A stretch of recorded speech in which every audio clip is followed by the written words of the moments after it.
നെന്മാറ ഇരട്ടക്കൊലക്കേസ് പ്രതി ചെന്താമരയുമായുള്ള ഇന്നത്തെ തെളിവെടുപ്പ് പൂർത്തിയായി. കൊലപ്പെടുത്തിയതെങ്ങനെയെന്ന് ചെന്താമര പോലീസിനോട് വിശദീകരിച്ചു. കൊലയ്ക്ക് ശേഷം രക്ഷപ്പെട്ടതും ഒളിവിൽ കഴിഞ്ഞ സ്ഥലവും പോലീസിന് കാണിച്ചു നൽകി. പ്രതിഷേധം കണക്കിലെടുത്ത് കനത്ത പോലീസ് സന്നാഹമാണ് ഏർപ്പെടുത്തിയത്. നാളെ വൈകിട്ട് 3 മണിവരെയാണ് ചെന്താമരയെ പോലീസ് കസ്റ്റഡിയിൽ വിട്ടത്. റിപ്പോർട്ടിലേക്ക്. നെന്മാറയിൽ രണ്ടുപേരെ ക്രൂരമായി കൊലപ്പെടുത്തിയ കേസിലെ പ്രതി ചെന്താമരയെ ഈ ഒരു പ്രദേശത്ത് കൊണ്ടുവന്ന തെളിവെടുപ്പ് പൂർത്തിയാക്കി കഴിഞ്ഞിട്ടുണ്ട്.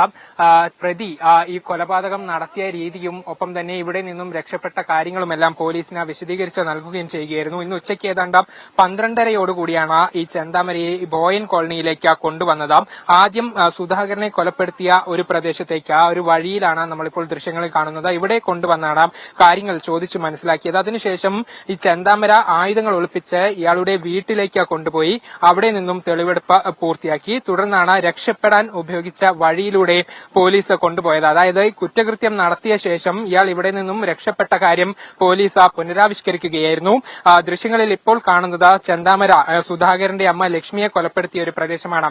ഇവിടെ നിന്നുമാണ് സുധാകരനെ കൊലപ്പെടുത്തുന്നത് കണ്ടാണ് ലക്ഷ്മി ഓടിയെത്തിയത്. അപ്പോൾ ചെന്താമര ഇവരെ വെട്ടിവീഴ്ത്തിയ ശേഷം ദൃശ്യങ്ങളിൽ കാണുന്ന ഈ വയലിലൂടെ ഓടി രക്ഷപ്പെടുകയായിരുന്നു എന്നുള്ളതാണ് പോലീസിന് നൽകിയിരിക്കുന്ന ഒരു മൊഴി.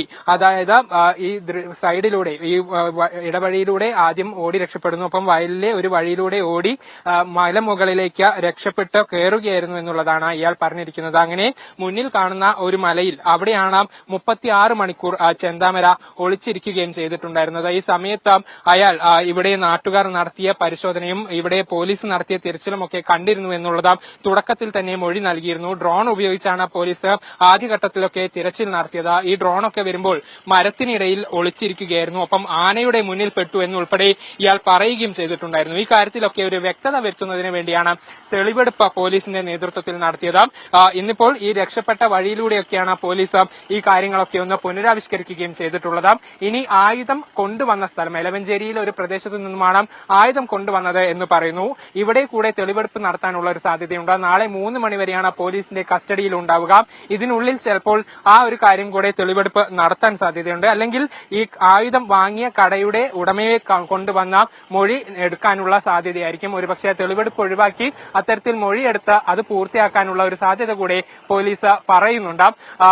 ഏറ്റവും പ്രധാനപ്പെട്ട കാര്യം ഇവിടെ നാട്ടുകാരുടെ പ്രതിഷേധം ഉണ്ടാകുമോ എന്നുള്ളൊരു കാര്യം പോലീസ് മുൻകൂട്ടി കണ്ടിട്ടുണ്ടായിരുന്നു. അതിനുവേണ്ടി 500 പോലീസുകാരെയാണ് രാവിലെ മുതൽ ഈ ബോയൻ കോളനിയിലും പോത്തുണ്ടിയിലെ പല പ്രദേശങ്ങളിലും വിന്യസിച്ചിട്ടുണ്ടായിരുന്നത്. പോത്തുണ്ടി ജംഗ്ഷനിൽ നിന്നും ഇവിടേക്ക് പുറമേ നിന്നും ആളുകൾക്ക് വരുന്നതിന് നിയന്ത്രണമുണ്ടായിരുന്നു.